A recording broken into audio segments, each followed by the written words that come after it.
کا وکیل کہنے والا کشمیر کی وکالت کے بجائے مودی کی معاونت کرتا رہا۔ آج قوم کو ہم یہ بھی یاد کرانا چاہتے ہیں کہ کیا وجہ ہے کہ آج بھارت سے جو آوازیں، جتنی آوازیں عمران خان کے حق میں اٹھ رہی ہیں اور اس کی ہمدردی میں اٹھ رہی ہیں، اس سے پہلے کیا پاکستان کے کسی اور سیاستدان کی حق میں یا ہمدردی میں آپ نے بھارت سے ایسی آوازیں اٹھتی دیکھی ہیں؟ کیا وجہ ہے کہ ایک پاکستانی سیاستدان سے بی جے پی کو اتنا عشق ہے کہ کسی اور جماعت کو بھارتیوں نے فنڈنگ کرنا جو ہے کبھی سوچا بھی نہیں ہوگا، لیکن یہ وہ ایسی جماعت ہے کہ جس کو بھارتی دل و جان سے فنڈنگ کرتے رہے۔ اب بلاول بھٹو صاحب نے ایس سی او، جو کہ ایک ملٹی لیٹرل فورم ہے اور پاکستان کے دوست ممالک کا اس میں اہم کردار ہے، اس نے پاکستان کی نمائندگی کی،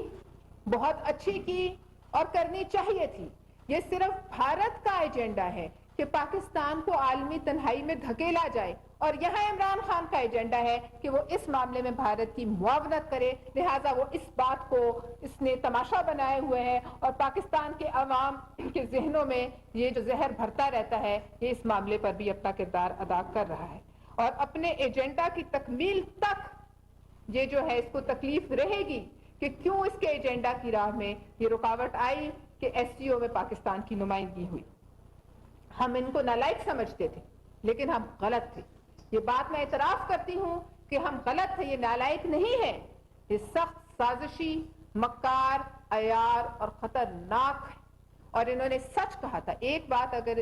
عمران نیازی صاحب نے کبھی سچ کہی تو وہ یہی تھی کہ میں خطرناک ہوں، مگر یہ پاکستان کے مفاد کے لیے خطرناک ہے۔ پاکستان کی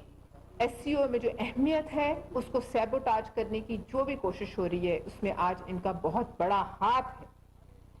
آپ یاد کیجئے، یہ آج سے نہیں کرے، یہ پرانی ان کی تاریخ ہے۔ چائنا کے صدر 2014 میں دھرنے کے موقع پر چائنا کے صدر کا پاکستان کا دورہ ملتوی کرانے سے لے کر سی پیک کا جو ہے بٹھا بٹھانے تک اس شخص نے جو ہے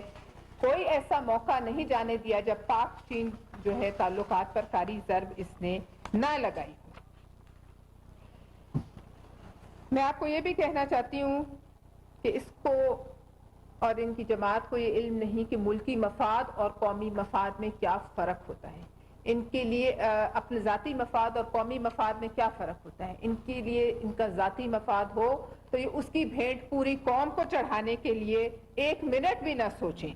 آپ یاد رکھیے کہ یہ صحرا آپ جن پر دشنام ترازی کرے ہیں، ان کے والد صاحب کے سر ہے کہ پاکستان کو سی پیک اور ایران پاکستان گوادر پائپ لائن صدر آصف زرداری نے، پاکستان کو میزائل ٹیکنالوجی محترمہ بے نظیر بھٹو صاحبہ نے دی۔ پاکستان آج جو آنکھوں میں آنکھیں ڈال کے بھارت سے بات کرتا ہے، اس کے پیچھے ذوالفقار علی بھٹو صاحب کا کی ایٹم بوم بولتا ہے۔ یہ عمران نیازی صاحب بتائیں کہ ان کے بڑوں نے کیا کارنامے، یا انہوں نے خود ایسے کیا کارنامے سر انجام دیے کہ دوسروں پر انگلیاں اٹھا رہے ہیں۔ انہوں نے صرف مودی کی قصیدہ گوئی کی، اور اب نیا جو انہوں نے ایک خطرناک دھندا شروع کیا ہے کہ وہ اپنی ہی ملک کے انٹیلیجنس افسروں کو، اعلیٰ انٹیلیجنس آفیسرز کو عالمی کٹہرے میں کھڑا کریں۔ وہ یہ ثابت کرنا چاہ رہے ہیں بدنامی کا سبب عمران خان بنا۔ برادران جو ممالک تھے